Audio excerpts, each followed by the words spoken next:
All right, welcome. It is Beav's World here on a Wednesday evening. Good Lord, I got stuck with July this morning. I was about to say July again. Hope it's not June out here. It's about 15 degrees and snowing, Angel. Come on, man. Nah, it's January 15th, so yeah. There you go. Wasn't there, but I'm trying to think, wasn't there a time? Let me give out everything else and we'll get back to the weather here for Yeah, a second. But yeah. thanks for listening in Beav's World, myself here and Jay. Jay doesn't like to go by Jay when he's on the show. It is known as Beav's You can World. call me. It's the same guy, same guy, different pay rate, Angel. That's true. But if you guys go on to SR1029thegame.com, you can also go to beesworld.com as well. You guys can check out all the content that is available through the website. Thank you all for making the comments here live on our social medias. Don't forget you can call or text the show 727-858-6650, 727-858-6650 for those who like to hear the zero at the very end of it. And I remember too, in Philly, I don't know if they ever did it in Michigan. In Philly, we used to, and I'm talking about years ago, they used to do letters corresponding with numbers. So, for example, instead of being like, let's go with, I don't know, A63 2000, it wouldn't be A6, it would be like, ABC Y, 123. The most bizarre thing ever, but it worked. I guess it was like back in the day stuff, but they no longer do that. Now, what I didn't like was when they had to introduce the area code, but I understand when they had to do it because obviously the back in the Ma Bell days, they ran out of the old analog. So when they went to the digital phone service, they had to add the area code in order to keep adding numbers to the system. But little fun facts. But nonetheless, it is a Wednesday evening. You are listening to Beav's World. And thank you for the, some of you guys had sent out messages throughout the day for the well wishes. Let's say it was just a burnout kind of last week during the break and stuff. A lot of fun at the track for sure, but it was just a little time for some R&R because after a while, things start to add one over the other, and it got to be a little bit too much. But nonetheless, we're back. We're here. It is Wednesday evening, and when it comes to football, we already heard Mike Vrabel, head coach, not to not be expected out there for New England. And I wouldn't be surprised, which I'm pretty sure is already back at work, but if you're Drake May, your season's come to an end. Mm-hmm. I understand you're limited, so quote unquote, you're limited in stuff you can do. But if you're Drake May, Beav, would you still be traveling back to New England and at least take a look at the books and getting yourself prepared before a voluntary minicamp comes around? I would have been at the press conference. That's what I would have thought. But I mean, he's got obviously. Have you seen the latest news? He's getting engaged. That just came over in the last hour or so that he's getting engaged. So I mean, it's a different era. It's a different world. It is what it is. I mean, there's why certain can I make a disclaimer here? Sure. Drake May and I have the same agent. Oh, Jesus. All righty. No, I'm not kidding. I'm not kidding you. Continue, but go on. No, but I just think it's one of those things that it's I mean, Joe Cardona and who else was there? There are two guys that David Andrews, who are two of the more senior guys, right, on the team there. And again, Drake May went home for the winter. It's everything's this happened kind of fast. They hired Mike on Sunday, then they had the press conference Monday. So, it is what it is. Let me let you know a secret, though. The league isn't really happy that the Patriots leaked that they hired their coach in the middle of their wild card games. You wonder why the NFL doesn't like the Patriots. There's another. You notice how Jerry Jones fired his guy on Monday. Jerry Jones is a league guy. Bob Kraft is a Bob Kraft guy. There's a big difference. Yeah. So just, I'm sure if a couple teams lose this weekend, say your Eagles lose, and Laurie wants to fire your buddy Sirianni out of cannon, he ain't going to do it immediately. He's going to wait. Like, if you say lost on Saturday, I don't think you're playing Saturday. The Chiefs are. If you played on Saturday, they wouldn't fire. They would wait till Monday. You let the games play out, and then you do everything. But the Patriots do their own thing. That's why Aaron Glenn wouldn't go do an interview with them, because he knew it was a scam, because they used those two nobody African-American candidates to interview those guys who I think they're both working at Burger King to be the minority hires for the Rooney Rule. So again, it is what it is. Yeah. Patriots just do whatever they want. They don't care. No, it seems that way, but man, whatever. My thing is, Well, I but think but here's the thing. It's you're talking about billionaires. If they want to hire Mike Vrabel, who I think is a great hire for them, they should be allowed to hire Mike Vrabel. Just because the idiots in this league from the 60s and 70s didn't promote minority coaches, they just fired a black coach. The Patriots just had a guy that just didn't work out. He was a disaster. Gerard Mayo basically played the same position that Mike Vrabel did. He's a linebacker. Now, Mayo was more of an inside guy and Vrabel's an outside guy. But, I mean, I think we're past the – does anybody even talk about all the minority quarterbacks that are really good now? I don't think it's a big story anymore because there's so many of them that are great. It was a big deal when like Doug Williams was playing and Warren Moon and Randall Cunningham. And then you had McNair and Donovan McNabb at the same time and others that come in and played well. There's a lot of these guys now. There's a lot of – it doesn't even – I don't even think people bring it up. It's not even a thing anymore. We have enough minority coaches and things like that. I don't think – there are a lot of Steelers fans who hate Mike Tomlin, but it's not because he's black. Just because the record isn't good in the playoffs. Yep. So it's. I think we're kind of past that. At least I hope we are. It's 2025. I don't care what my players look like as long as they're good and my coach is same. Dan Campbell isn't exactly fit the suit, if you know what I'm saying. Yeah. That's not the corporate climber guy you want to bring in. So, no, but that's a great point that you bring up, especially when it comes to Mike Tomlin, because immediately as soon as the game was over, people were saying, "Oh, fire Mike Tomlin! He's no good," so on and so forth. And there's 25 teams in the league that would hire him in 5 minutes. Oh yeah, are you kidding me? And it's funny because he says, there's not going to be a trade, anything else like that. Mickey trying to be funny as he says, "Hi Jay," and whatever your name is behind the glass, Mickey better than that. So it's Mickey just being funny. He's Washington State. Love Mickey to death.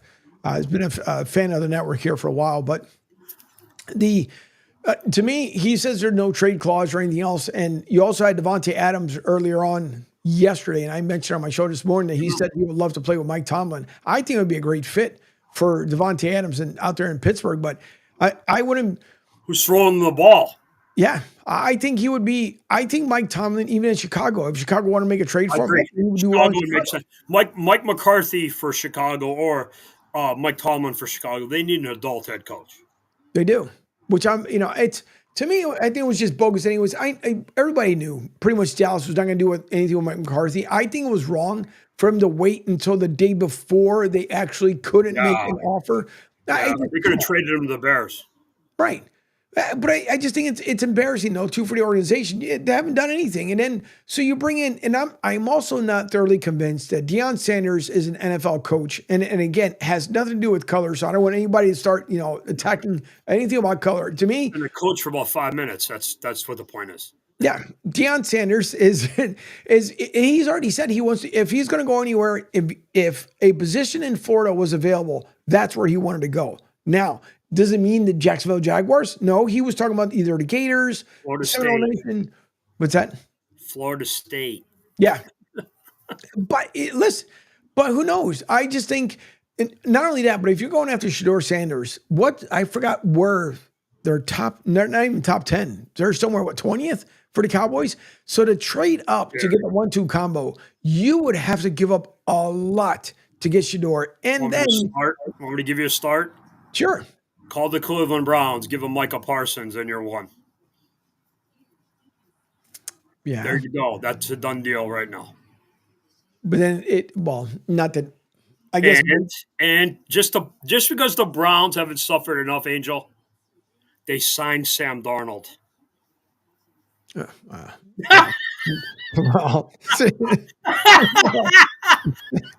And then good solid point. But who else are they going to go sign? Kirk Cousins, Derek Carr? Who's the free agent quarterbacks going to be out there? Well, unless you imagine Kirk Cousins and his noodle arm and his injured leg in that weather. Oh my God, it would be horrific. Okay, you're talking about Micah Parsons. How about a 1-2 combo? Dak Prescott, Micah Parsons. You grab Shedeur. Send them both to Cleveland. Why would the Browns bring in another injured quarterback after they just ruined their franchise with an injured quarterback. It's what they love to do. It's what they love to do. And you Well, got to figure. I mean, you know what? Somebody once told me, Angel, never stop taking advantage of the handicapped. And if they're that stupid, do it.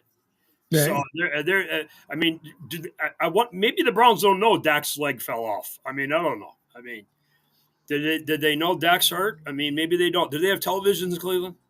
They do because they I mean, watch. I have so many friends in that organization. One of my really good buddies is one of the media guys who covers the team, and it's Ken Carmen. And Right. I just the stuff that team does. I mean, it's you think they'd like to have the Baker Mayfield thing back? Yeah. Maybe, kind of, maybe, yeah. Or if they don't like Baker, how about draft Lamar or Josh Allen? I mean, it's not like they see Lamar twice a year. Oh shit, they do. I mean, it's just. It's just certain teams just can't. Certain teams just couldn't pick their nose, Angel. It's just the way it is. Yeah. Lions used to be like that. And then they brought in, Mrs. Ford took over, and that's the first part that's very underrated. Mrs. Ford, her mother, and then her. And then they hired Brad Holmes, speaking of another minority hire, who's been a home run. He's basically the mayor of Detroit. And the governor of Michigan, Dan Campbell, is the head coach. So there you go. So it's going to do some unusual things. And it's funny. You know, you look at the Lions, are a long-standing traditional organization and ownership of the Fords. And you look at teams like the Bears, the Giants, and Steelers. They're family-run businesses, and they have just been slow to adapt and adjust. In this free agency, big money markets now, where you have these hedge fund and Wall Street guys that own teams, and they have money like God. Like I mentioned, Steve Cohen, my owner of the Mets, and obviously that's a different sport. But you have, Paul Allen used to own the Seattle Seahawks, and his family owns it now. The guys who run the Commanders, Redskins now. The Minnesota Vikings guy has a ton of money. The Jaguars guy has a ton of money. You're comparing these guys against guys like Bob Kraft and Jerry Jones, who had to borrow money and invest heavily to buy their own team, and original owners like the Maras, the Rooneys, the Fords, and the McCaskies. And it's a weird world. Mike Brown's another one. People make fun of Mike Brown. The reason why Mike Brown's cheap, you know why Mike Brown's cheap? Mike Brown doesn't have any effing money. That's why. So, I mean, it's what's his market in Cincinnati? Let's do a Skyline chili commercial. I mean, really? Yeah. I mean, it's just the reality of sports. You got to make money, and one of the reasons why Jerry's been able to survive at Dallas is he got the Jerry Dome built. They had one of the worst stadium situations in the NFL, and he got the Jerry Dome built. So it is. I forgot to mention Arthur Blank's another one. That's the Home Depot guy. So I mean, most of these newer owners have real money. Stan Kroenke is probably the richest of all these guys, the Rams owner. Now you figured it. So my model, the driver Q, who just went off the air here. I was in on that with the basketball talk. That was good. Yeah, it was with Jonathan Marshall. But you got to figure. So he had mentioned that Sam. This is prior to the whole Detroit, fallout. But he had mentioned Sam Darnold could be in talks of $30 million per year. Now, Detroit exposed him pretty bad. 2 weeks ago, $30 million. This week, $30. Exactly. There you go. Yes. But you figured after the whole, if they didn't get beat enough, bad enough, then you got the Rams who end up, taking them out of town as well. So Sam Darnold and running the ball once in a while, Angel, that'd be a good idea. You think you were struggling with pass protection? Maybe run the ball once or twice, maybe. Couldn't possibly, but the whole thing was, as I kept mentioning throughout the season, is that you caught lightning in a bottle, and you look good. Yes. But now I want to hear from the same folks that wanted to run Sam Darnold out of town, wanted to keep him and take out JJ McCarthy. Preach. Now I want to hear. Go Angel. Yes, preach. Go. Yeah, I want to hear. He's here. JJ, right here. He's not going anywhere. Because I want all those folks that were all on a Sam Darnold bus are now the same ones that are rolling him under the same bus. Because again, you caught lightning in a bottle. That's all you did. You mentioned earlier. It's January 15th in 2025. The employee of the year in Beav's world is already over. Angel has won the competition. Good job, Angel. Congratulations. Oh, thank you. I appreciate it. Yeah, but it's just I didn't even ask you to defend JJ, and you're doing it. Continue, my friend. Good. yeah, because again, it's silly when you really think about it. Because at this point, Yes. all right, so listen, I understand when guys get injured, you got a guy that right now is kind of the hot Play ticket, the season. They have to play the season. right? So it's kind of hot ticket. I'm not saying that by any means whatsoever is he the strongest ticket in town, but okay, so you're good for the moment. Obviously, your head coach Kevin, he trained you up well, did a good job, but at the end, Detroit did what San Fran did to the Eagles last year. They dog walked them. No matter which way you look at it, they did. Detroit was getting ready to let the world know we are going to the Super Bowl, and we'll watch everyone else think that Minnesota was going to go. Expose Minnesota. Minnesota goes to LA. I think they were still thinking about Detroit and it just end up falling apart for them. So now, again, JJ McCarthy, a healthy JJ McCarthy comes back. And we all know he may not come out guns a-blazing. We get it. He may not be a Bo Nix at first year, but nonetheless, that is your quarterback for the future. Unless Minnesota decides to say, hey, Kirk, since you really don't have a team right now, how about you come back home? It would be silly and misleading, and I don't think it's going to end up happening. But again, JJ McCarthy deserved that Give me start, and JJ's he's team. welcome next year. Give me JJ's team. They don't want to create more problems. No, Be JJ's team. yeah. So to me, it's I would love for a Minnesota Viking fan to chime in because again, you guys, man, were you guys ready? You give him a FedEx, UPS, Freightliner ticket, Amtrak, and you name it. You guys had them all shipped out of town. It was crazy. And Insane. particularly when you remember how good JJ was in preseason. Right. I mean, I was on with you guys like 2 days after he got hurt. I mean, and JJ's like a son to me. Even though Caden McNamara was my guy, is our former quarterback here at Michigan, and I still talk and text with Cade all the time, and he's going to Western Kentucky in the transfer portal now after leaving Iowa. If people don't know that, but Caden McNamara is like my son, so he gets hurt. JJ wins the job, and JJ helped me get through that, and he's just a phenomenal kid, real deal, great family, great parents. I used to tailgate with his family, and he's just a really good guy. And it's cool. I went and bought a Vikings hat. I'll go get the Vikings hat on our break, but I actually have a Vikings hat that I bought. I don't wear it around here because I'm 5'7" and I'm 53 years old. I don't like fighting anymore, Angel. But it's you don't draft him where they did and throw him out because the kid got hurt. If you have a Trent Green, Kurt Warner thing, that's different. Right. But that's not where we Sam Darnold. What happens in this league? Your weaknesses get exposed Mm-hmm. and attacked, and he's slow to read. He's slow to react. Slow, and the Lions blitzed the hell out of him, and then the Vikings. I mean, not the Vikings. The Rams did the same thing. So so it was interesting to see, but no, he cost himself an insane amount of money. He was looking at about $130 million. And, he'll be lucky if he gets $30 million over like a 3-year deal for some team. Yep. It's just, his agent. I mean, hopes and prayers for him. But, yeah, it was. And again, it's not always the quarterback. I mean, these idiots that come to be Buccaneers fans killing Baker Mayfield. That team's like a 6-win team without Baker Mayfield. He's their whole team. And, I joke about this all the time, but the Buccaneers replaced Tom Brady faster than the Patriots did. And that's assuming Drake May is good. Right. If all they talk about Drake May, the guy was 1 in F and 9 or whatever the hell he was. I mean, he's not Jaden Daniels. Calm down, folks. I think he's going to be really good. There's hope with that team going back to when like Bledsoe came in '93. But to talk about Drake May like he's Josh Allen, no, that's not what he's. There's tools there. The team around him sucks, but I don't. Can you name me all the special guys that Jaden Daniels is thrown to besides Terry McLaurin? The running back room is a revolving door. Zach Ertz is 150 years old, and I mean, who else they got? The offensive line just okay. The defense is okay. He's the whole effing team. Remember this, Angel. I said last week he should have been an MVP candidate. And clear. I mean, as great as Josh Allen and Lamar Jackson are, they've been great for like 4 or 5 years. What changed with their team? Actually, Lamar Jackson gets helped more because he's got King Henry. Now, Josh Allen, because of this Stephon Diggs move, has to do more. But again, they still do reckless and dumb things.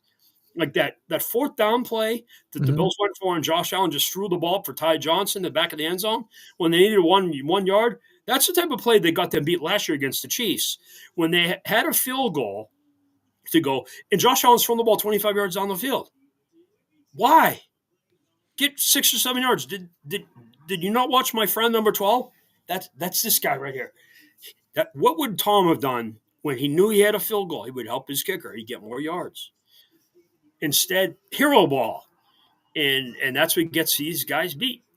And as much as I'm not a huge Jared Goff guy, I think he's good. I think he's a product when he's the type of guy who needs a lot of things around, and that's okay. And this is why McVay moved off him and he brought in the superior talent in Stafford. But Jared Goff on the Lions is awesome because the team around him is awesome. Right. Again, that's okay. I mean, it's they have skill guys everywhere. Offensive line's really good, even though they're battling some injuries, which we'll talk about here in a minute. But it's quarterback is a very difficult position, no matter what you get. Like to blame Baker Mayfield for that game, I mean, please. Sometimes you just get beat, you don't play well. And the Buccaneers are kind of a loose and fast team, and they made a couple critical errors, and it's just the way they are. And Tommy was there in 20, they overcame it, and they had a really good matchup with the Super Bowl team they knew really well, and Tom had extensive work against, and he got Coach Bowles not to blitz, and they played coverage against Mahomes and cruddy offensive line. They beat his brains in. So it is what it is. So I mentioned it as you bring up the Bucks here and Baker Mayfield, which he took the full blame after the game, saying it was his fault from the fumble. I give him a lot of credit for that. Listen, again, I've said this a million times. I wasn't a big Baker Mayfield guy. Right. My business partner, Kathy, her son, Zach, her oldest son, loves the Oklahoma Sooners. Baker Mayfield's like his favorite player, probably since Tom Brady. Loves him. And Kathy does too. I wasn't a big fan of his until, believe it or not, he went to the Rams last year, 2 years ago. And he won that game on the Thursday night where he came in and was on the team for about 2 minutes. And Liam Cohen was the OC. And with Kevin O'Connell, I believe. And he learned everything. And he came in and played well, and they won the game. And then he went to the Bucks, took a really minimal deal, had a really good season, got them in the playoffs. They were driving to beat the Lions in the divisional round, and he threw a bad interception. Yeah. But he's a winning player. Big balls, big heart, and big time everything. He's just got a lot of ability, gets the most out of his ability, goes out there, works hard. He cares about football, and he's the type of guy the Bucks can rally around and build. They got a good team. They got to make a couple of changes, add some help on defense. They're going to have to let Chris Godwin go because they must keep Mike Evans and redo a couple of the younger guys in the receiving room, McMillan and so forth. Running backs are great. They got back-to-back high picks in the last 2 years with Irving and White. And Tucker's a good player too, the third back. They got a good team. And these people, I don't understand the Coach Bowles hatred. I mean, we'll talk about racism. I wonder what that's part of it there, but it's effing stupid. He's done a really good job there. He's been in the league forever. He's well respected. I think he's done a good job. Did he make mistakes in the game? Yeah. Kevin O'Connell made mistakes in the game the other night. Every 5 minutes, you want Sirianni's head on his stick. I mean, there's guys who make mistakes. Bill Parcells. Bill Belichick lost Super Bowl because he didn't play Malcolm Butler. You remember that game, Angel? Yep, sure do. So, I mean, there's strategy things that every coach makes in games. Decisions. Hell, one of my favorite ones we talked about was Gary Myers a couple of weeks ago. Bill Parcells wanted to play Scott Bruner over Phil Simms, a quarterback. But to me, People don't know that story enough. By the way, it's hilarious. In Bill Parcells' first year coaching the Giants in '83, he named Scott Bruner the quarterback over Phil Simms. It's one of the funniest things of all time. By the way, I'm not even being funny. Does anybody know where Scott Bruner is? I don't think anybody does. I know where Phil Simms is. I don't know where Scott is either. 22 for 25. That's where he is. Yeah. And this is but the Phil Simms, Scott Brunner thing, and coaches make decisions all the time. I mean, and they make good and bad ones. But again, what it is, Yeah. somebody's going to do something in one of these games over the weekend, and we're going to go, God, that was stupid. And it'll probably be something in the Lions game because Dan goes for fourth downs all the time, and so does Gus Bradley. I mean, not Gus Bradley, Dan Quinn. Excuse me, confuse my Seattle defensive coordinators. But no, it's gonna be interesting to see what happens. But no, Baker Mayfield should be very lucky you have him. The Patriots would take him in 10 seconds, That they would. and the Jets and about 20 other teams too. But it's okay. So going back again to the Bucks here for a second, Todd Bowles obviously couldn't get the job done on last Sunday. Listen, things happen. I understand it. We get in stuff. Matter of fact, as speaking By of the way, Angel, did the Commanders beat your Eagles recently? yeah, Okay, just checking. Did they want to fire? Well, you want to fire Sirianni, but does everybody else want to fire Sirianni? yeah. Yeah, I mean it's not a surprise. It is just not Angel. It's one of the funniest things ever, and I'm half joking, half serious. Here, the Eagles win the Super Bowl. They give Sirianni the trophy, and Angel's there with Big Dom to fire his ass. Yep, sure am. Yep, exit stage right, exactly right. Like, we have parting gifts for Coach Sirianni. Please go. Yeah, well, see you later. Thanks for playing. It's like Bill Parcells and Bob Kraft at the Super Bowl in '96, where Parcells barely tried because he hated Bob Kraft so much. The Patriots ran like two defenses the whole game. So I mean, it was ridiculous, but yeah, it's pretty funny. You and Sirianni will not be exchanging Christmas gifts. No, not at all. Not at all. Matter of fact, he could tell me that he would pay for me to go up there to Lincoln Financial Field, and it'd be a hard pass for me. Thanks, but no thanks. I'm all right. Are you always hard on Eagles coaches, or just this guy? No, it's just Nick. You like Doug Peterson, and obviously Doug Coach Peterson. I really appreciate it because Rhodes, Dick Vermeil, Buddy Ryan. I really love Dick. Nobody didn't like Rich Kotite. Nobody did. No, I could care less for Rich Kotite. No, he was probably. All right, I'll give Nick this much. At least he's above Rich Kotite, and that's about it. But you have Rich Kotite, and then you have Nick Sirianni. So, I'm going to see, when I put the game on this weekend, I'm going to see Sirianni. And whenever I see his name, it's going to say he's better than Rich Kotite. Yep. That's exactly what it's going to be in.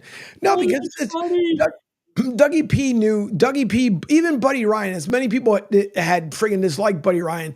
It was the same way. Buddy Ryan was good. Obviously, Dick Vermeil loved. Well, and yeah, it sucked that obviously ended up going to Super Bowl, ended up losing it, but then ended up going to St. Louis and ends up winning it there. But Dick Vermeil will always, always, always be loved in Philly, no matter what. One of the most beloved figures in all sports. Everybody likes Dick Vermeil.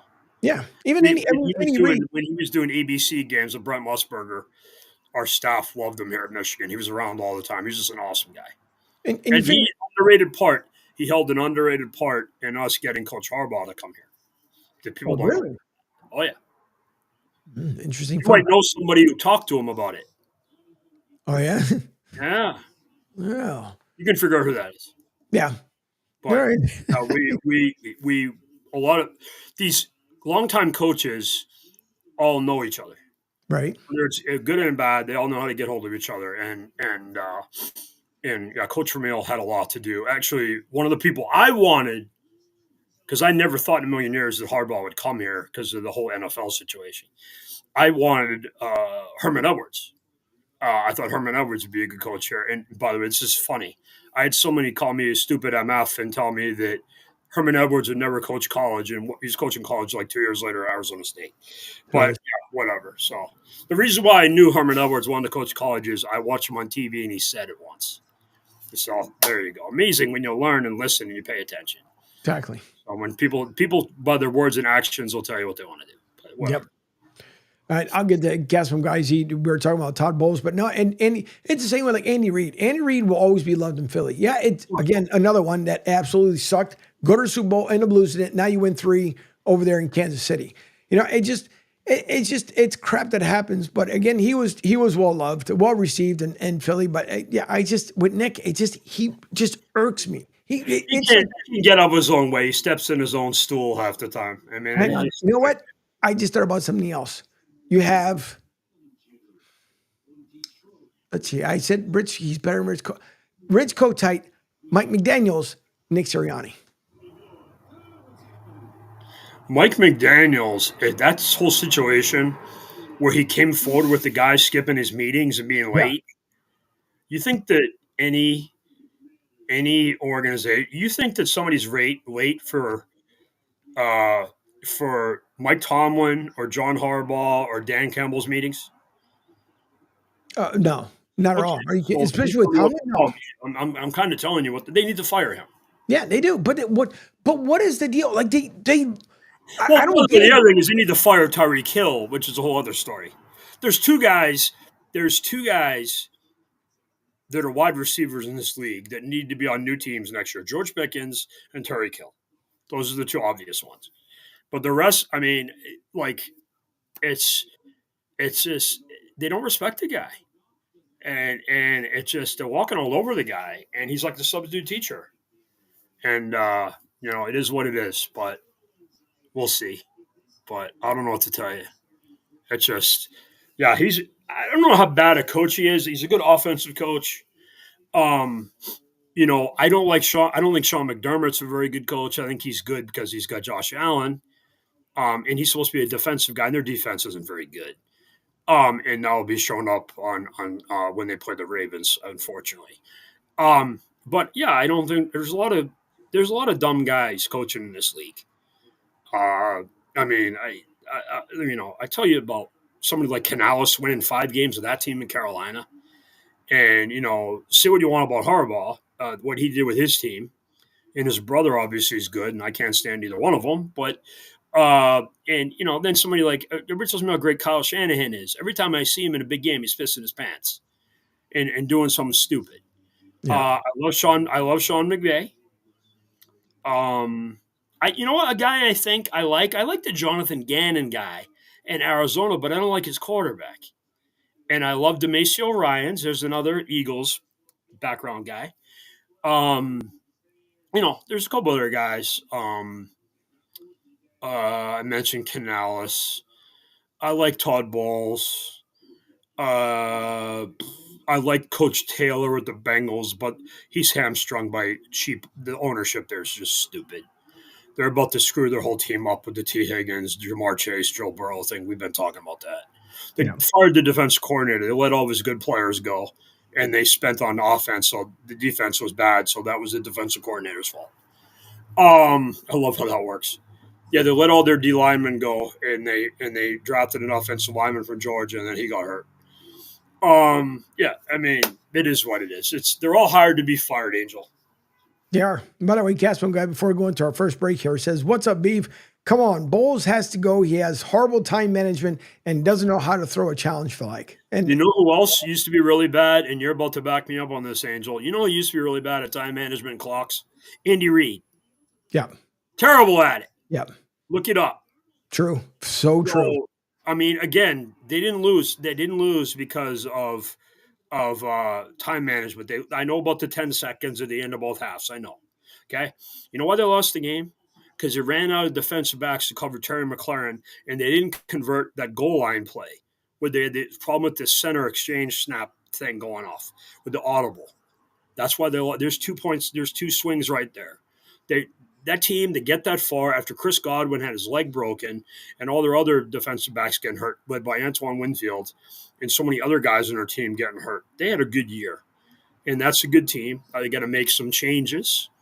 They're going to probably lose their assistant GM, John Spytek, here shortly to the Raiders or another team. And they got to make some changes, but that's a good organization. Tommy came in and gave him life, taught him how to win, and then you get guys like Mike Evans and Wirfs and Vita Vea, who are like all Hall of Fame level players, staying there. They got to figure out what to do with Levante. I mentioned Godwin. Unfortunately, it's part of the business. He's got to go. Yeah. It's part of what it is, and but no, they didn't lose because of Todd Bowles. I mean, this isn't. No, I mean, it is what it is. He's the adult in the room. He's a class act. I like the guy personally, and it is what it is. But I hope they don't fire him. And I don't think Liam Cohen is going to get a job in this cycle. And we'll talk about that. There's a lot of good names out there for jobs, but I don't think Coach Cohen's where Ben Johnson and Aaron Glenn were last year, where he's a year away from getting a job. But you're looking at Brian Flores. I got a bunch of names. Mike McCarthy. Yeah, in the two Lions coordinators. And I think Robert Sala is going to get another job. He's washed that stain known as the Jets off his uniform. Yeah, no. There's rumors with him in Dallas and Jacksonville on Robert Sala. Yeah, he will definitely. I think Ben Johnson will be the coach of the Raiders, and Aaron Glenn will be the coach of either the Saints or the Jets. And if he takes the Jets job, Mike McCarthy will be the Saints coach. And whoever takes the Bears job, God bless you. Well, yeah. Hold on. I don't know who's going to take that Bears job. That's I don't know. I don't know what to make of that. I'm calling my my agent later to go over something. and no, not me for the job. To talk to him about something related. And one of his star clients is Tom Waddle, the media guy who was Harbaugh's receiver 30 years ago. And now he's one of the media guys, covers the team, and I'll pick his brain. But I don't know. Is there an obvious Bears guy? I think they need an offensive guy for Caleb because they went from the defensive guy. So who's an offensive guy that's out there that they can? By the way, he's speaking about jobs. Wait a minute. They did have an offensive guy, the LaFleur guy before, and then of course Nagy, excuse me. They had Nagy and Matt Nagy. Yeah, you wonder who. Maybe Lincoln Riley or someone like a college guy. Hey, maybe when Ryan Day loses Monday night, he can take that job. Possibly. Although or Marcus Freeman is that's the Marcus Freeman one is out there. But he's a defensive guy. But again, no, I don't. There's no obvious. You can tell your team really sucks. There's no obvious name for your coach. That's the Bears. That's the Bears. Hey, I got an idea. How about they hire Jim Harbaugh? Oh, wait a minute. Kevin Warren's here. He doesn't want somebody powerful in the building. I get a better idea. How about you fire Kevin Warren to Lake Michigan and you hire Jim Harbaugh? Did he do a good job this year, Angel, with the Chargers? Sure did. Did they win like 5 games the year before? Yeah. Yeah, and how'd they do this year? Were the Chargers a good team this year? Sure were. I don't remember them changing a lot of their roster. They drafted and developed their players good, right? Yep. Actually, they cut some guys who were good, like Keenan Allen and guys like that. And Jim actually came in and coached up his players and got Herbert to stop throwing the ball to the wrong team until last week and handed the ball off and played defense. And he changed a lot of the things there and just coached guys up. And they got good, right? Isn't that kind of what happened? Yeah. Imagine it's called, again, I'm not pom-poms for Jim Harbaugh, but that's what he does. And they let him coach, and the Chargers are almost as big a Mickey Mouse organization as the Bears, and he fixed that team. So the Chargers could screw up white toast if you figured the history of their team. So, that team is stupid. But, yeah, it's did an amazing job there. And imagine, and he wanted to go to the Bears. Yep. So, and that's all out there. It's all in the media. I'm not just making this up. Look it up. Yeah, it's true. By the way, as we go into the break here, Gaston got a couple of things, and I had the same thought that he had on the second comment. First comment, he says, Beav, how can I get a guest spot on the show? LOL. And that's easy. I can make that happen. The other thing is... Come on anytime he wants. Yeah. So I'll make that $5,000 fee. I'm kidding. Continue. And then the other thing was... You can come on anytime. Was someone desperately waiting for someone to come outside? Because we kept hearing the horn of a car. Sound like someone was looking for a job or something else. Because while you were talking, both the gas pump guy and I picked up on it. It's like, all you hear is a horn. You understand, I live on Main Street in Ann Arbor, and it's rush hour. Yeah. So, but those are also my adoring fans. Well, that's what I thought. That's what I was thinking. Blondes and a redhead. That's what they are. There you go. So there you go. So, no. It's funny as hell. This used to happen a lot when Kathy and I used to do live podcasts together, and at all hours, fire alarm, police department, because the city hall is right down the street, Right. and about 3 blocks away, I got a fire station, and I get one of the main streets to campus over here, Hill Street, and it's all by me, and they're doing a massive construction over where I live with all these new dorms and everything, and most essentially, and when I moved here, Angel, I scouted this extensively. Literally, when you walk out my door and step across the street, well, first of all, the bus stops, but literally 10 feet from the bus stop, 7-Eleven. Oh And, boy. and the old owner there, who used to call me Mr. J, would get me anything I wanted. I asked him to go get Gronk energy drinks from Monster. He got them like 2 days later. Mr. J, I have these. And the poor guy, his wife, she was in U of M business school. She got a job in North Dakota, and Mr. Henry, that's the guy who used to own it. He went with his wife, and they found him a 7-Eleven in North Dakota that he's managing now. Oof. But I'm sure the 7-Eleven in North Dakota, when it's minus 30 and there's a blizzard in August, isn't really a fun place to be. I mean, what No. do you do? How do you do all the hot dogs and stuff people grab when you don't see a human for 5 days? I mean, Exactly. it's like I like real life Yellowstone. yeah, I mean, I don't. The one thing is everybody's kind of in a deep freeze from, I know it's going away and it's going to end up coming back. I think they said again next week, but I absolutely do not miss that freaking cold weather. I hate it here when it gets yeah, to 60 or 50 degrees yeah, here. I sign up for warm weather. I didn't sign up for this chilly yeah. crap. But that's, Well, as you can tell, I'm a hockey guy, yeah. and I like the seasons. You notice I wear hoodies all the time. I like the seasons. I'm a November baby. I listen, Angel. No offense. When I go to Florida, I hate it after 2 days. I just can't. I can't. It's not for me. And everything closes early, and I'm Yeah. used to stuff. I mean, where I work's almost at 4 o'clock in the morning. The 7-Eleven never closes. You know me. You text and talk to me all day. I have hours. I can go to bed at 8 o'clock. I can go to bed at 8 in the morning.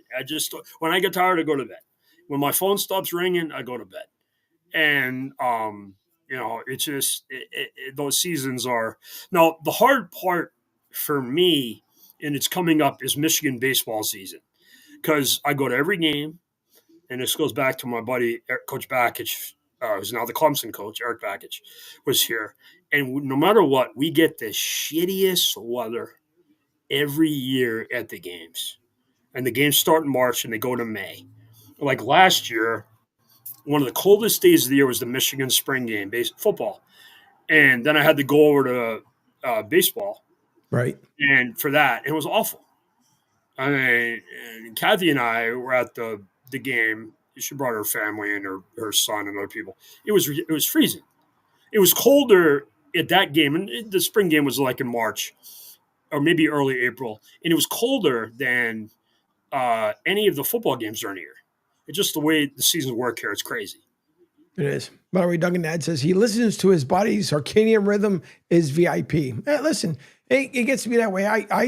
The only reason why that drives me nuts is because when I worked outside for all of my adulthood, existence. As Duncan Dad says, hockey players wouldn't complain. They wouldn't. And by the way, I'll get into that in a second too. With the game down here that's going to happen in Tampa next year, but. Yep.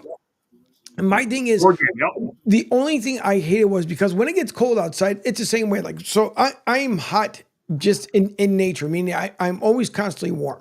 The problem is when in the wintertime, now you have to dress in layers. And then like me, I would sweat easily because I'm freaking hot once I start moving around. So now I start taking off the layers. I come back outside and I'm fine for a little bit. Then I got to go back in and at least grab my jacket. The other thing was once you were done with work, because it's cold, it's dark early. The only thing you want to do is go to sleep, even though I wouldn't. But it sucks, and that's one thing I couldn't stand. Here in Florida, I know a lot of people when they come down here, they don't like in the summertime because oh my god, it's so humid. You get honest to God, living down here, you get used to it. You really do. There's times I would say like from 4th of July to about I would say September 26th, when the humidity is at 1,001%, and you can definitely feel it because there's some days you walk outside and it's like a bath. You just, I can't breathe, but you can.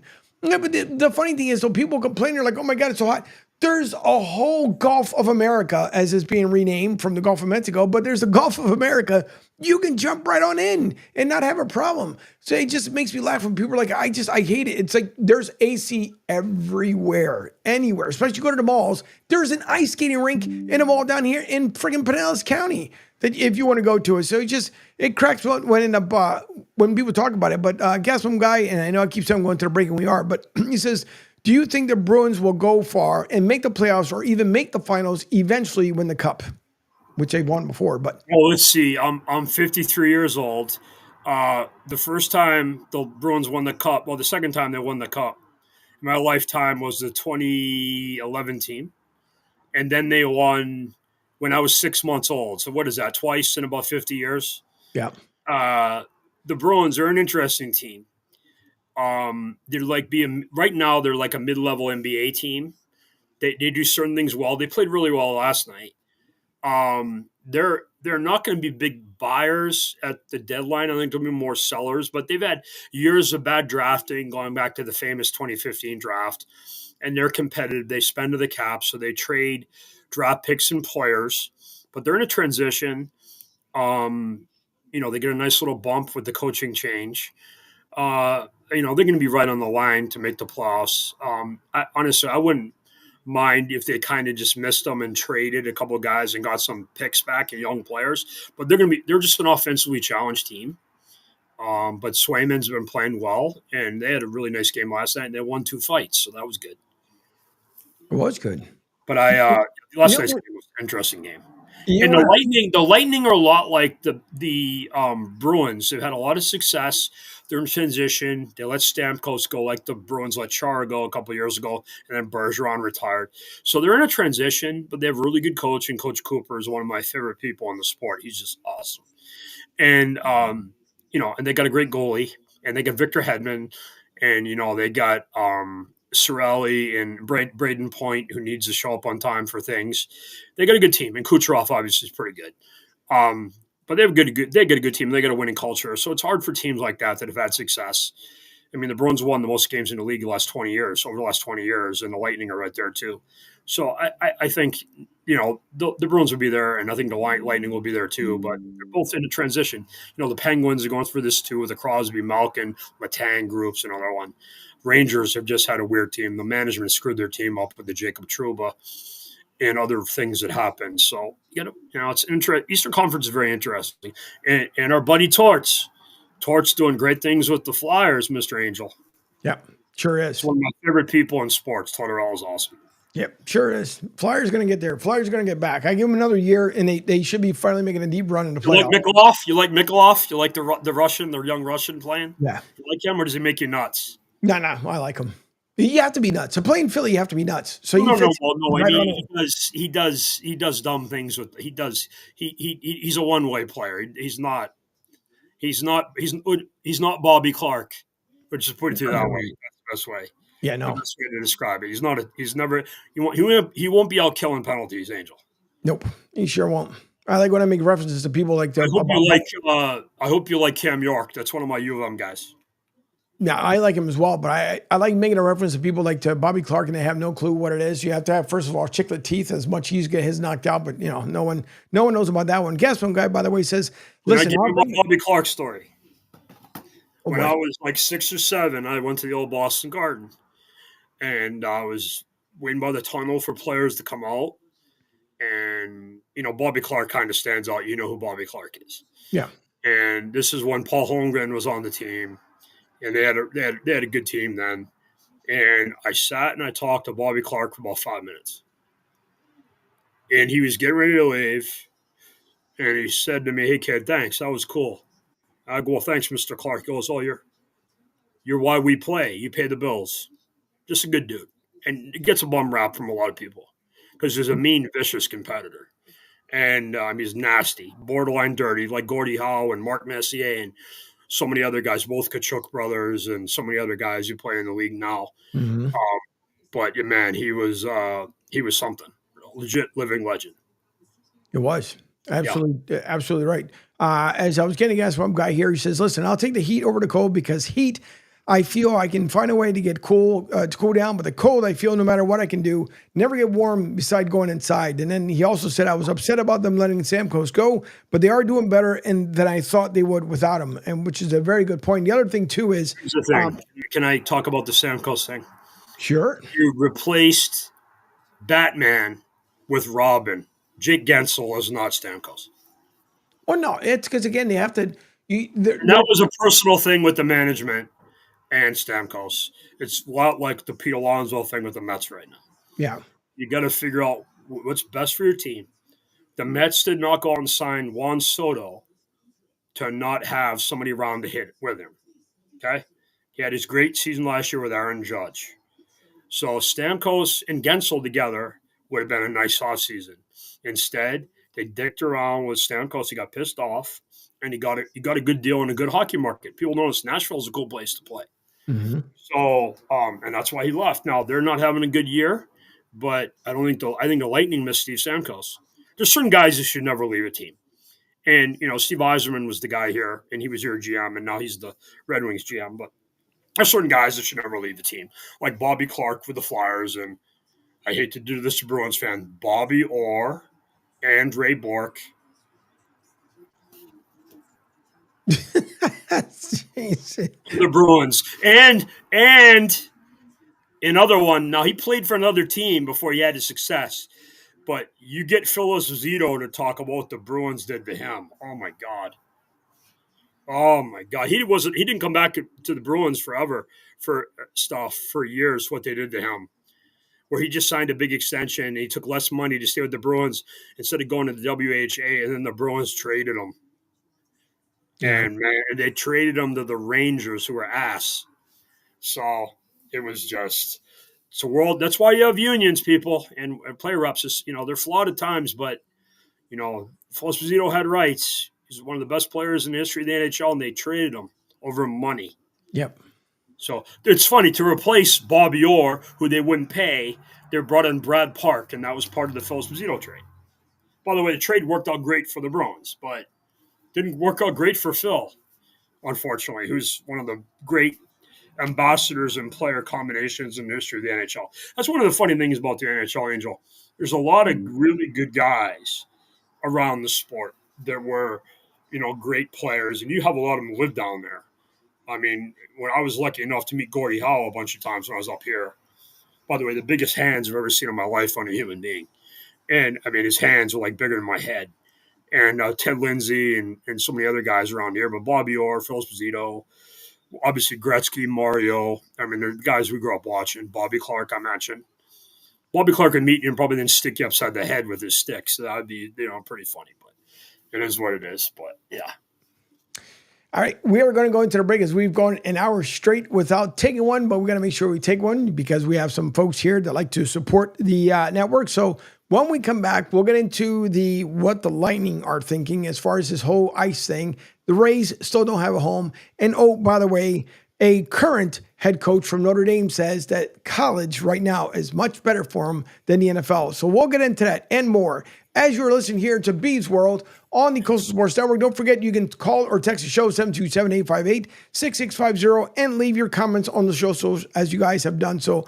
We'll be back with more Beav's World on the Coastal Sports Network. Hi, folks. This is Gerard Moynihan of Moynihan Lumber, and I would like you to know that our company has been selling Anderson windows for over 60 years. See the complete line of Anderson windows at any of our 3 locations in North Reading, Beverly, or in Plastown, New Hampshire, or at MoynihanLumber.com. Hey, everybody. It's Pete Shepard from the Coastal Sports Network. Want to tell you about my good friend Lou DiMuzio and his company. Lou is the president and founder of Ace Technology Advisors. They're big-time tech specialists.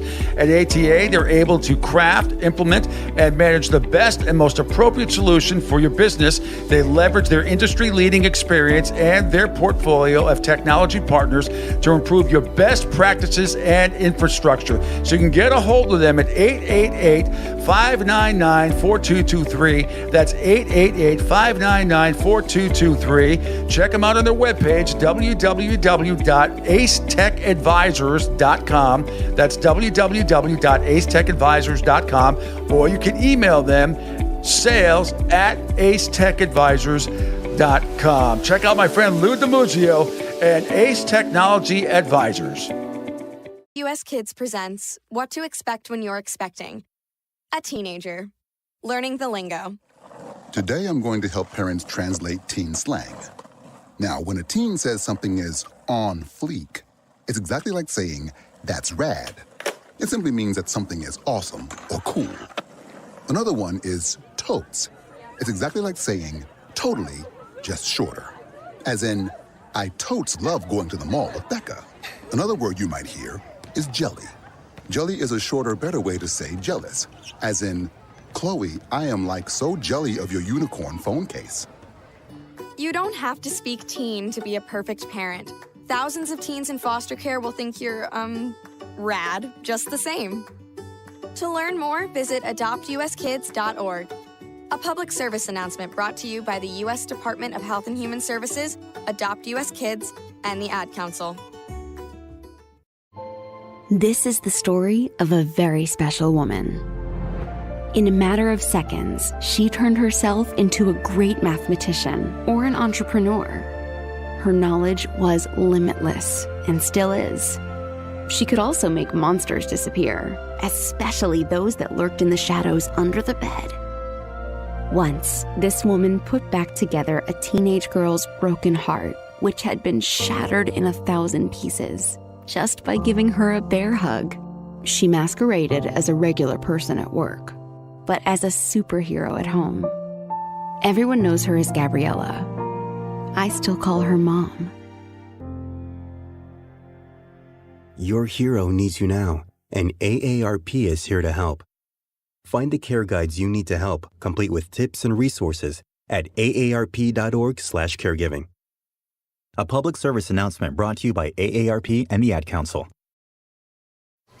Hey, Dad, your prescription will be ready in just a minute. Hey, Dad, your laundry will be ready in just a minute. Dad, your lunch will be ready in just a minute. Hey, honey, why don't you take a minute?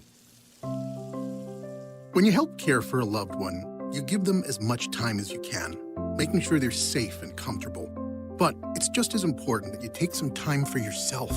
At AARP, we can help with information and useful tips on how you can maintain a healthy life balance, care for your own physical and mental well-being, and manage the challenges of caring for a loved one. Because the better care you take of yourself, the better care you can provide for your loved one. Thanks, Dad. Thank you. You're there for them. We're here for you. Find free care guides to support you and your loved one at aarp.org/caregiving. That's aarp.org/caregiving. A public service announcement brought to you by AARP and the Ad Council. All right, and we are back here live with Beav's World. Beav, of course, out there in Michigan. I am here in Tampa, Florida. And thank you guys all for tuning in here to the Coastal Sports Network and Sports Radio 102.9 The Game. Also, you can call or text the show at 727-858-6650, 727-858-6650. Now, the interesting thing, when it comes to the Tampa Bay Lightning, the NHL has awarded both franchises, the Panthers and the Lightning, to be able to play outside. Now, the Panthers are playing, for all intents and purposes, not really outside. They're playing where the Marlins play, at Marlins Park. So it's not really outside because you have the dome retractable one. All right. So it's kind of silly. Under-controlled. Right. But the Lightning have the more interesting challenge because here in January, it can get days into the 80s. It's rare, but I would say at least the 70s for the most part in January. Then we have a little dip for a little bit, and then we get right back into the 80s again. But there's apparently some contractor that's going to come out into Tampa for 1 month, 30 days straight. They're going to try and do a climate-controlled ice where they think they can make the same kind of environment inside of a warehouse, and then they're going to bring it outside. Now, liquid nitrogen spray stuff. Yeah, I got you. Yeah. So Angel stuff you and I've seen in the military is part of this, by the way. Yeah. But my thing is that people don't understand here. So we have in the wintertime here at Christmas in this area, there is an ice rink that they put out there at Hyde Park. And it's, I mean, for people go, the only problem is it turns into water. You can skate, but it's a pond that you're skating on nonetheless. So I think if, God forbid, the night before, you're ruining it for the kids during Christmas, Angel. What? Because it is. It's true. It's the funniest thing ever. Where else can you where else can you go ice skating? No, but where else can you go ice skating in t-shirt, tank top, or shorts? Angel, you and I, we're like Lucy with the football and Charlie Brown. Yep. We alternate on these things. Like sometimes I'm Charlie Brown and sometimes you're Charlie. I mean, you don't tell that the ice isn't real, it's melted, but just go on it anyways. So like it's not like it's a real lake where they're gonna drown, but I know what you're saying. It's fun. It is funny. So remember, all this ice outside, this started in Vegas in like '93 when the Rangers were playing the Kings when Gretzky was playing, I believe. And yeah, it's pretty funny. But no, I think it's great. And listen, both the Lightning and Panthers are good teams, good organizations, good markets. The thing that's cool for them is they get good ticket sales no matter what, because you either have Panthers fans or Lightning fans or the other teams, particularly when they play an original six team. You know, you're from, well, Flyers aren't an original six team. They're in the second group of expansion teams. Right. In the first group of expansion teams with, the St. Louis Blues and a couple other teams. But so they get fans from the other team. And that's why I mentioned, Phil Esposito he brought the Lightning to Tampa, and he's your broadcaster on the radio. And he played for the Blackhawks, Bruins, and Rangers, three original six teams. And he had great parts of his career with all three teams, and more famous for what he did with the Bruins. But no, it's a cool thing. It's good for the sport. Anything that grows the sport.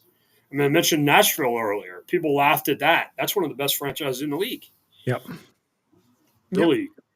And you can't fix the Winnipeg Jets because of the dollar difference and a couple of these other Canadian teams. Edmonton Oilers can win a Stanley Cup with McDavid and Draisaitl and so many other good players, Darnell Nurse and other guys on that team. So interesting to see, but it is what it is, baby. Sure is. But listen, hats off to the Lightning. They're going to make it work. Listen, when it comes down to it, as I mentioned again and over and over and over, Bucks fans don't show up. Lightning fans do. I truly hope it's going to be a sellout out there in Ray J, because the only sellout they've done so far has been for the Savannah Bananas. That's been a complete sellout. You know about the Buccaneers? The Buccaneers aren't selling out anymore? No. Well, no. Why? Because the fans don't show up. They don't show up. This is part smart ass of me and who I work for. They only sold out when Tommy was playing. Yeah. Even if you go back to Angel. Yeah. There it is, baby. No, you know what? Matter of fact, there might have been a game or two that actually they didn't sell out, only because listen from the Angel. You lost that employee of the month. You're out. You lost the employee of the year. It's revoked.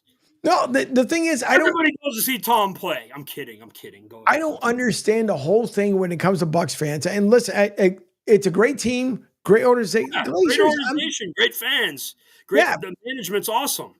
They try to win, but they don't show up. Listen, I can go on Water Street. One game a week. Listen, I don't know. I don't know what to tell you. I can go on Water Street in Tampa. I appoint you as executive in command of Beav's World. I want you to investigate this. Okay. Get Casey Phillips and all these other people around the Bucks and Scott Smith and all these other people from the team and figure out what the hell's going on. Why would you not go watch the Buccaneers? I don't know. Matter of fact, I'll bring on Rock Riley because Rock is always down there as well, and I'll bring him on the show. The prices aren't that bad. No, they're not. Truthfully, they're not. And you start paying what $20 the bucks team for parking. spins. They're good. Yeah, they don't. I listen. I don't know what to say, but they don't show up. Jerry from Rhode Island says, I agree with what Jerry says. He just outlined the big problem with it. Well, you need to throw in the second part of Don Sweeney, Cam Neely. Yeah. Because they think of hockey an old way. Physical, less skill, and the game has changed. And they don't draft or develop skill. And by the way, this is historically the Bruins. They usually have one really high-level skill player and then a bunch of grinder guys and one stud defenseman.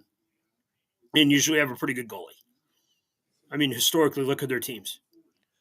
They don't know. They traded Phil Kessel and Tyler Seguin and they didn't have goal scorers. Now they have Pasta. That's it. When I was a kid, they had Rick Middleton. That was it. The one really high-level skill guy. And then when Rick Middleton left, they had like Craig Janey. Now Neely was a skill guy, but he was a tough guy. He was like, Gordie Howe, Rick Tocchet, guys like that. Power Brendan Shanahan, Keith Kachuk, power forward guy. And no, they're not going to. Don Sweeney's the number one reason why he makes good trades and moves with the actual roster of players, but he doesn't know how to draft and develop guys. That 2015 draft is the number one reason why they're where they are, and they're just average now. And he screwed up Jake DeBrusk this offseason. They should have kept Jake. They can replace those 25 to 30 goals he gets. Well, I want to get into before guess from guys. Hockey talk here on 102.9 The Game. That's right. Gasman guy says, "Do you think it could be the owners that keep the people away? The Glacier family? I mean, listen, with the Manchester United stuff or whatever. What's the hockey team they own? They're Liverpool or they own Manchester? No, they own Manchester United, right? Or they did? No, I think it was Manchester United. Okay, but Darcy's great. Give me her over Bob Kraft every day and twice on Sunday, please. Well, it's not even a question. All I know is that if for whatever reason, and I don't know what it is, I'm going to go down to Warner Street one of these days, and I'm going to sit there. And you just like ruined. You just told me that I'm 6-year-old Jay, and you told me there's no Santa Claus. I'm stunned that the Bucks they give tickets away. I wish with the answer I could find the answer. So, Jerry in Rhode Island. Jerry, let me tell you something. You don't have David Pasternak on the Bruins, they win 5 games. He's the only guy in the team who can score. And he has to be selfish. He's got nobody playing with him. There's your answer. There you go. Goal scorers, that's what goal scorers do. Goal scorers go to they shoot the puck. You think Brett Hull was fun to play with? Probably not. Read up on that. How about his dad? Do you read up on that? Quick update with the Rays, and then I want to squeeze in some college stuff here before because we got about 14 minutes left here on the show. But Marcus Freeman, right, says, by the way, excuse me. My favorite coaches in college football. Hang on. Rays, by the way, still do not have a home. So there's your Rays update. Still, they have no stadium deal, so I don't know what the heck is going to happen there. I still think they should be in Ybor Stadium. We just wasted 10 seconds of the show talking about the Tampa Rays. Continue, please.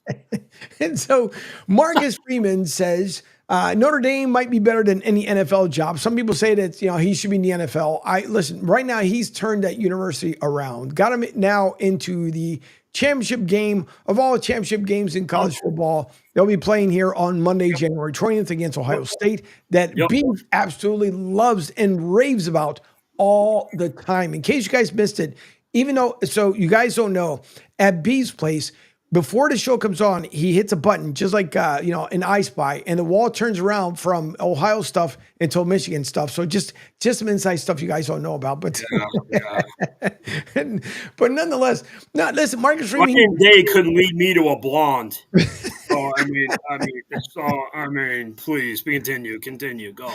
But Marcus Freeman says he doesn't want to go anywhere. To him, Notre Dame is a job, and why not? I mean, you're at a bowl game, the biggest bowl game of the year. Has done a fantastic job turning around that Notre Dame program. So why would he want to even think about, just entertaining anyone about the NFL? I think the NFL lifestyle is easier. It's more set. And with the NIL and the transfer portal, you have constant players upheaval and moving. NFL is more constricted. I mean, I'm not less constrictive, and you have a set schedule. You know when the draft is, you know when your downtime is, and so forth. But again, he's at a school that's going to contend because they'll spend money, and that's a big part of what's going on now. And they're not in a league, and I think that kind of helps them. Because by the way, you notice how all the teams that didn't win their conference championships are still playing. Yep. Particularly Ohio State. Their goal. They have 3 goals every year. They've already failed at 2 of them. They're going to fail the third one Monday. Their goals every year are to beat us, win the Big Ten, win the Natty, coming Monday. So we'll see. But it's funny when I came to Michigan in May of '93. The team I hated more than any team was Notre Dame, and they've been replaced by Michigan State. But obviously, I'm not a huge fan of Ohio State, but I have respect for their program. When Day got there, things got ramped up. He said he was going to put 100 on us, and then Jim beat him the next time he played him. After Jim couldn't beat Ohio State, if you gave him a 35-0 lead, the way things are going, it just wasn't working. And we beat him last 4 years, 3 with Coach Harbaugh, and then Jerome took over and humiliated Day. And they put up more fight with us trying to stamp their flag than they did during the game. But yeah, that team's going to come out and kick Notre Dame's ass. It's not going to happen. Notre Dame's going to show up and play, and they're going to win the game. So better quarterback, better head coach. That's always working. And by the way, if you haven't seen the Lou Holtz, Ryan Day stuff on the internet, on Twitter, it's pretty damn funny. And by the way, Lou Holtz is going to the game, and he's going to be there with Freeman. You know what I've come to like, and it's funny how much people end up still fooling others. I love when, like, for example, you'll have Marcus Freeman, he'll come on, he'll talk about how, the game was and blah, blah, blah. It cracks me up when people then, do the CGI and then turn around and make it seem like it's Marcus Freeman talking, but obviously isn't. And then people are like, I can't believe he said that. I'm like, you guys realize that's someone doing a voiceover. It's not really Marcus Freeman. So it makes me laugh. The best one is always Brian Kelly. Yeah. Yeah. Brian Kelly's one of the better ones they do that with. It is. Because you will believe anything that comes out of his mouth because he's got so many enemies. It's pretty funny. You also have, which kind of reminds me, because obviously I wish Penn State would have been able to win it, but does Penn State in your mind? Did they fire James Franklin?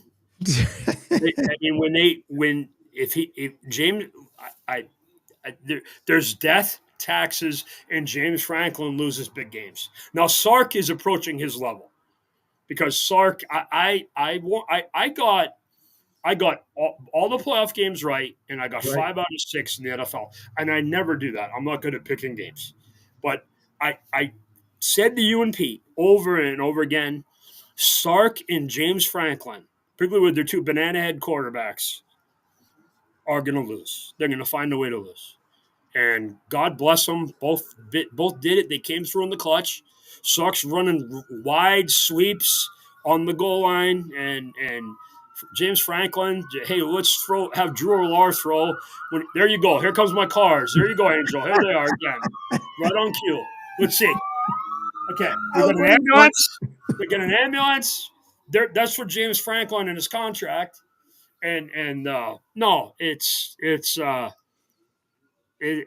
to be interesting. But I think Notre Dame's going to win this game. I just think they have a better team. And I like Marcus Freeman.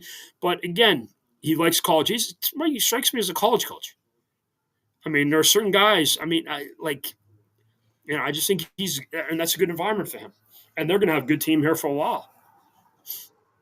Yeah, I think. Who knows? We've all been wrong before. Remember Nick Saban? I'm going to be the coach of the Falcons, and then he's Alabama's coach. So, yep. No, but it made me laugh though when obviously I wanted once again Penn State to end up winning, but the outcome wasn't that way. No, you don't worry about outcomes with James Franklin winning big games, Angel. It doesn't happen. I know, but I was hoping for it. And by the way, Catherine, the extended playoffs add to his misery because he gets exposed more and with more people watching. Yeah. No, I mean the game 2 years ago where Sharon went in there as the fill-in coach when the NCAA was going after Harbaugh. And you can literally see Strone on the headset These stupid MFs aren't changing their defense. Okay, run the ball again. Okay, coach, they're not subbing anybody. Okay, good, run it again. We ran the ball like 35 times in a row, and Franklin didn't change his defense. No goal line, nothing extra, nothing. We just ran the ball down their throat and killed them. Okay. And he's got players everywhere. He's a great recruiter, and I suppose he's a nice guy. But I mean, he couldn't coach me to a donut. I mean, or a blonde with a donut. So, I mean, it's like, I don't know. It's just, thank you, Jerry. Jerry, it's funny. One of the people used to say I was Google before Google. But yeah, it's I don't have a lot of social skills, and I'm not good at the 9 to 5 stuff. I answer my phone and I watch games. And I have I've made some pretty good friends and connections. Angel and Pete are the latest, and it's a lot of fun.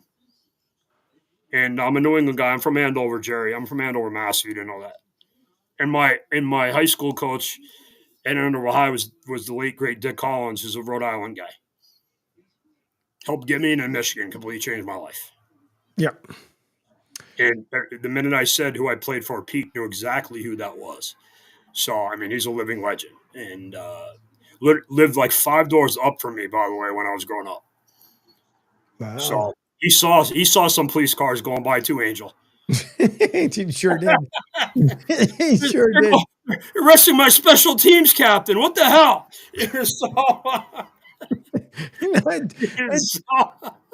By the way, speaking of it, and everybody knows, obviously, the big game's coming up this Monday, Ohio, Notre Dame. That's going to be really good. I think it'll be some really good ratings for Monday. But the last thing kind of end up with, it's funny because obviously the Commanders, their kicker is kind of OCD, and they made some comments. I don't understand it. People were making fun of that. I talked about that with Pete the other day. I know. It's pretty obvious he has that. I mean, and you and I both battled, mental stuff. So I recognize it immediately. And as you can tell, I'm very sympathetic for hair guys. So, it's Angel, stop laughing. So but no, it is what it is. But no, and I think hasn't he been on like 4 teams this year? Yeah. Yep. This year was very weird with all the kicking injuries. You even had guys like Harrison Butker getting hurt, and the stud kicker from the Ravens had a bad year, Tucker. Mm-hmm. With Jake Elliott. Jake's usually, Jake State-Farm Elliott is usually guaranteed money man, but he's been around a while. He's been around. He's been in the league for how many years has he been in the league now? You figure he came in 2017 when the Eagles ended up going to. So he's like Harrison Butker and some of these other guys. And the guy on Denver has been there forever. He was Coach Payton's kicker, Will Lutz, on the Saints. They recycled McLaughlin's the Bucks kicker. The Jets have a messy kicker. Graham Gano's the Giants. The Bills have Tyler Bass. The Falcons had the Asian kid with the funny name, Yu or Ku, whatever his name is. Everybody makes fun of him. It's funny. And when he kicks it, you don't know if he made it or not. It's Ku, right? Or is it Ku? Yeah, I think it's Ku. Yeah. So when he hits it, it's Boo, or it's like Lou Whitaker. Yeah. Lou, yeah. Who else is a kicker? The Rams kicker is good. Yeah. There you go, Dylan. Thank you, Mike. Welcome to the Beavs. Great show, guys. Maybe I'll call in on the next one. Dylan says, Beavs World. I know he just put out a bunch of stuff on a text thread that I saw a little bit earlier, but yeah. Dylan always taking care of stuff for Auto Racing Digest. You guys can check out his content as well. ARD. Joe, you're achieving something, and Kathy's gonna be ecstatic because she's a NASCAR person. You're gonna get me to watch auto racing.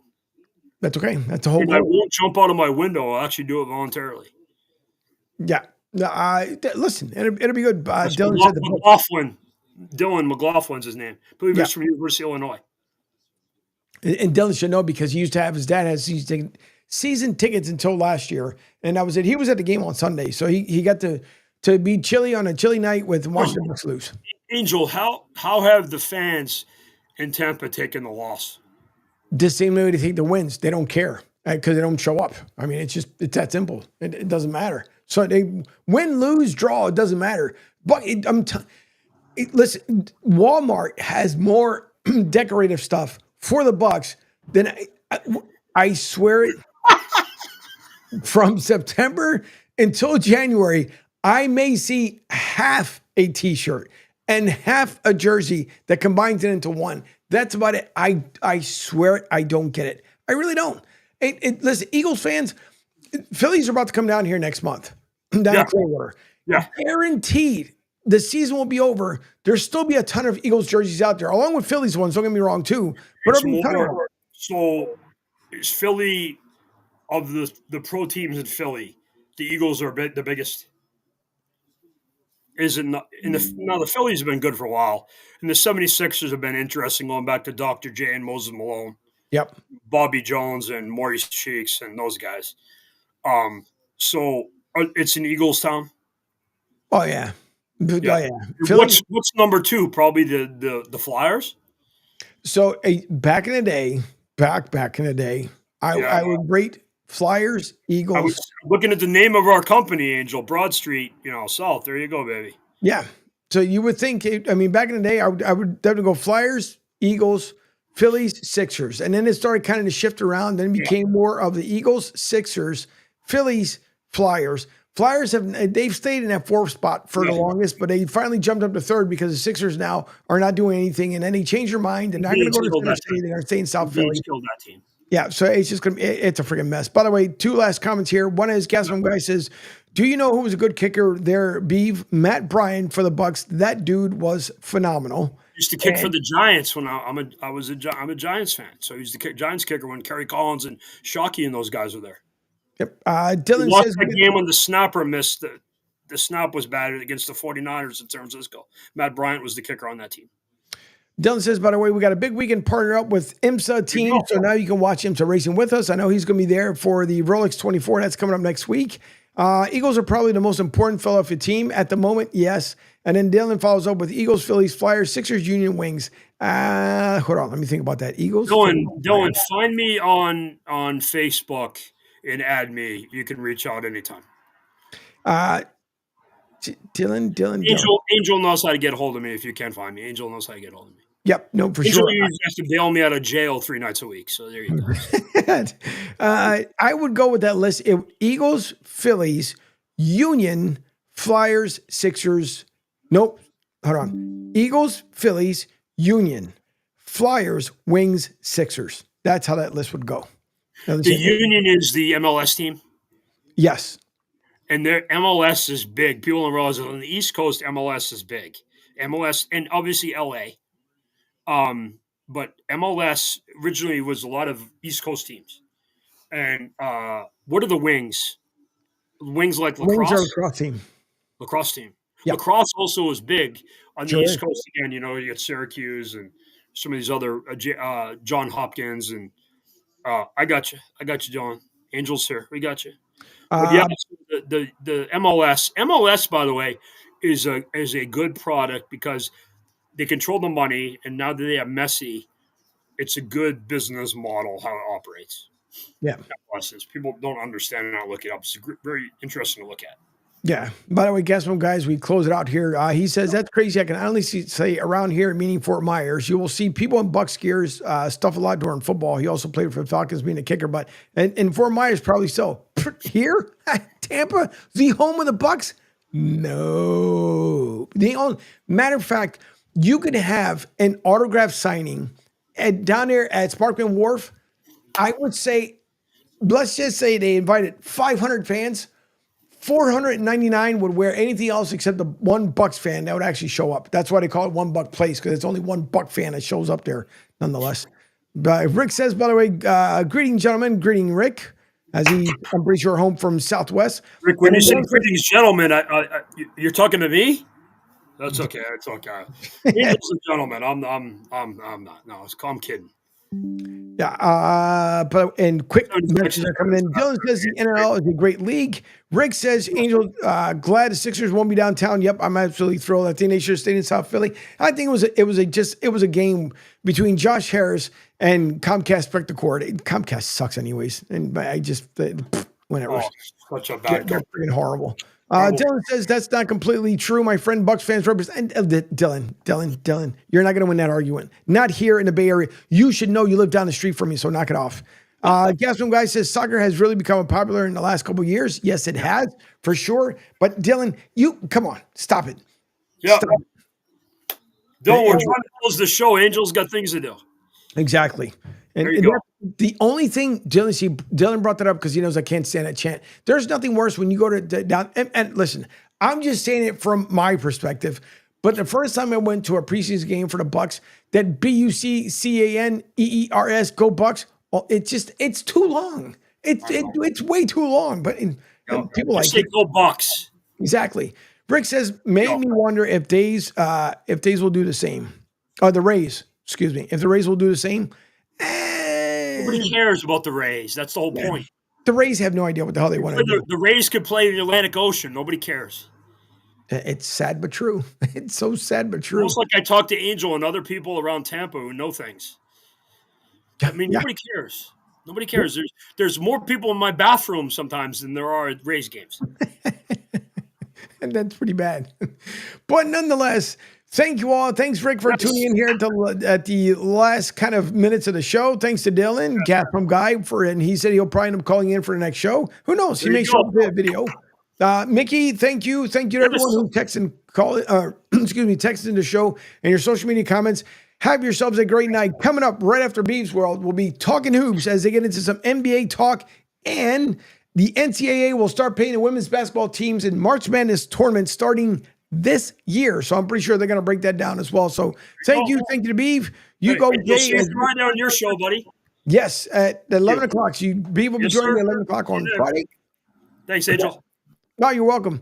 All right, you guys, have yourselves a great night. We will talk to you tomorrow. Don't forget, Talking Hoops right behind Beav's World here on the Coastal Sports Network.